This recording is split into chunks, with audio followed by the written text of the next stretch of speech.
రాజమండ్రిలో ఎన్నికల ప్రచార జోరు పెంచారు వైసీపీ ఎంపీ అభ్యర్థి భరత్ రామ్. ఆయన సమక్షంలో రిటైర్డ్ పోలీసులు వైసీపీలో చేరారు.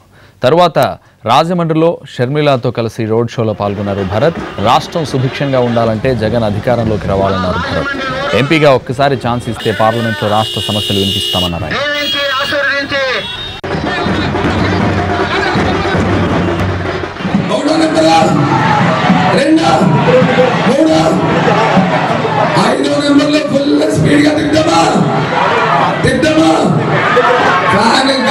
సైకిల్ ఏమవ్వాలి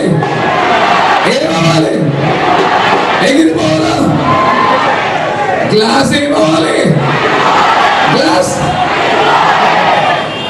ముఖ్యంగా సోదరులారా, రైతు రుణమాఫీ అన్నారు.